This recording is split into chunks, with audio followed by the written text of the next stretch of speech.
Hello, my fellow friends of terrain building, and welcome to another terrain building tutorial. Today, as you can see, I will show you how to build your very own dead mûmak, which has been killed on the fields of Pelennor in battle and now rests in peace on the ground and thereby creates a very nice terrain piece and creates this nice atmosphere. And the particular steps of how to build your very own is what I want to show you today. So let's get right into it. As a first step, we take a mûmak miniature like this one here, which in my case has already been stripped of most of its features. Maybe you've seen one of the other videos on how to make the desert palace. And if you remember from there, I've needed the tusks.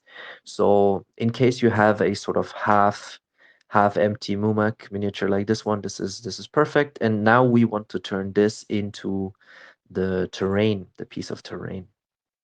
In making my dead mûmak, I will orient a little bit um, on an original video from a German channel called Würfelorden. I will also link the link to this video in the description below. In particular, the way I want to approach my dead mûmak is to cut it along the long edge of the original gluing of the miniature and to separate the two halves of the body, and then to only use the top half, um, implying in a way that the other one is below the ground. So the top half will then be taken and put inside a very generous layer of gluing stuff that you will see later. And from the lower half to simply take off the legs and also add them later on. In this way, in my opinion, the body just more smoothly crosses over to the ground. The way to do this cutting is by using the cutter that you can already see in the background, and then to cut the mûmak again, as mentioned, alongside the long edge once through, but keeping the head on completely, even the lower side or the bottom side of the head. So to cut alongside along the neck of the mûmak.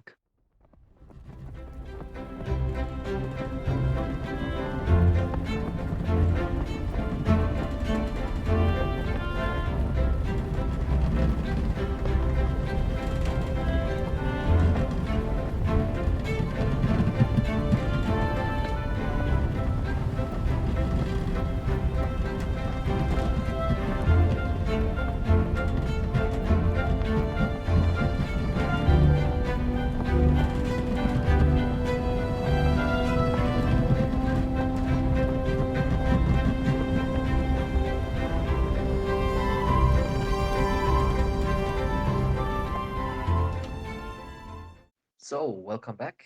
As you can see, the mûmak has been cut in half now, and but with the head still on completely, and now it can be put on the ground like this. And as you can also see in the background, the two legs have been cut off. As a small remark, I want to say that the cutter that I originally used was too soft or not strong enough, and I had to exchange it later on, and I had some problems with the blade. And this is why I got the safety goggles in the end, because I wasn't sure if it would hold up or not, or if something occurs. And this is just as a small remark. If you have them, just put them on. You never know. Safety first, my friends. Huh? As a second step is now to put the mûmak on a base and to glue it with some kind of glue um, stuff or some plaster, or you can really take whatever you want. Doesn't really matter. I will show you later on or link below the particular glue that I'm using, but again, you're free to choose. Just put it on very generously to have a thick layer and to create a sort of hill effect, a slight hill effect. And then you can put your mûmak on the ground, take the legs, also glue them on to make sure that they touch the main body. And again, any gaps, any rough edges can be modeled more nicely later on with the green stuff, and this can be covered up. Something that's also missing completely up to now is the howdah, of course. And here the plan is also to have only half of the howdah being modeled or created later on.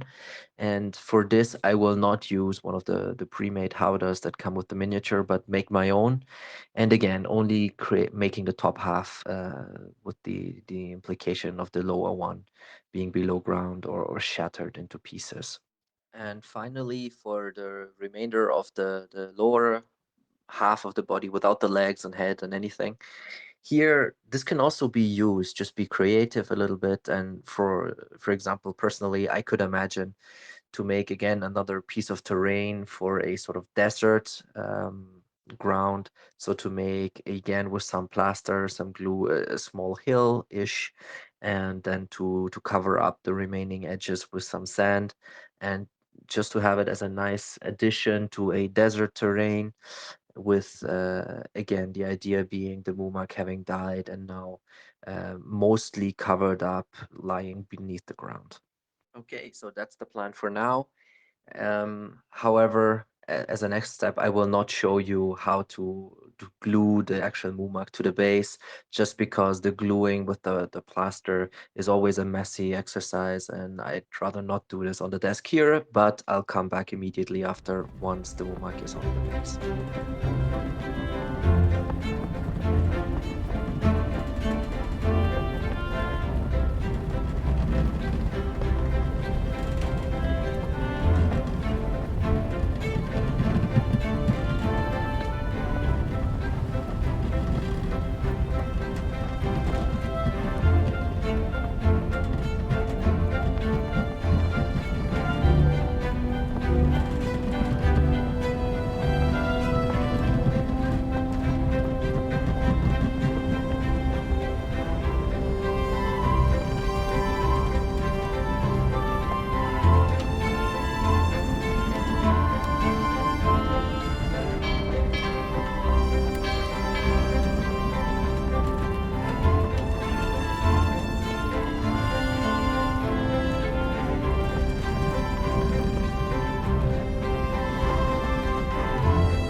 I have chosen to save you from having to watch the bulk of the painting, just because otherwise it would be a very long video, is not particularly exciting, and in particular, I am not the best painter. So if you really want to learn painting techniques and tricks, there's many other people on YouTube who are far better than I am. Otherwise, given my personal painting skills, I'm very happy with the way that it looks so far, in terms of the painting, the colors, etc. So what I want to do still is in especially here for these empty spaces to add a little bit of detail. So for example, some shields of riders of Rohan, some dead horses, and later on, of course, some grass, some bushes, and these kind of details. For the Mumak itself, something I'm still thinking about and haven't decided yet is to add in a few spears that can be quite nicely represented with these teeth pickers, and you can push them in. And additionally to the spears, you could also have some arrows that are all still sticking in the corpse of the dead Mumak. If you want, this is of course optional as well, to have some blood stains also of the deceased creature. So here you're really free to do as you like. Or another option is to have some kind of symbols or some war paintings that you can get in the upgrade of the Mumak. Um, so I think yeah, you can look at the way that the symbols look, to create your very own, and yeah, just add as many details as you like, and then we'll see you after.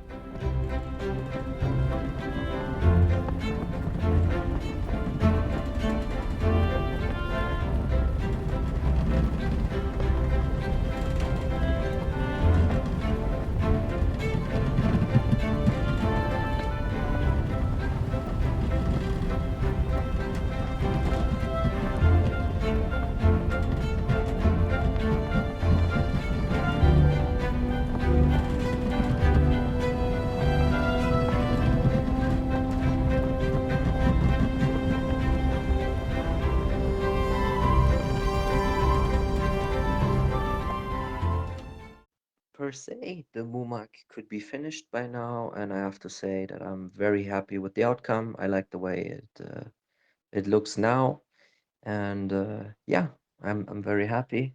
The only thing still not sure is on the coloring of the earth, of the ground, especially because in the end I have to make sure that it matches the rest of the terrain that I want to play on. But in terms of the video, this doesn't have any relevance for you. And yes, just make the coloring that you want. But for me personally, I might have to go back later and adapt a little bit. But for in terms of the video, again, this is perfectly fine. For the spears, I've also added a fifth on the yeah on the rear end of the Muamak, sticking out towards the back. But in general, I've paid very close attention to the angle of the spears sticking in the Mumak being from the bottom up, just because the riders of Rohan, they would be throwing up and not down. So to make sure I avoid some of them, yeah, being stuck in the Mumak from the top down, because this would not be realistic in my view. Overall, as I mentioned, I'm nonetheless very happy with the Mumak. I can't wait it to add it to the final terrain. And yes, this is the end of the tutorial. I hope you've enjoyed. And again, if you've ever thought about making Mumak for yourself, please leave a comment below telling me how you did this, or if you like this one, if you have improvements, just let me know. And otherwise, thank you very much for watching. And as usual, in the end, I will show you a brief glimpse of the final terrain, including everything, and how to integrate this particular piece. Bye bye. As a little postscriptum, I thought that it would be finished by now, but I finally managed to decide on the coloring of the base, and I've added these shades of green. So I wanted to show you in a close-up view the final look, the final coloring, just to give you a full picture, and in particular for a mat or a terrain which has this earthy green look. And now I think it fits in quite nicely. But as promised, now let's go to the final terrain.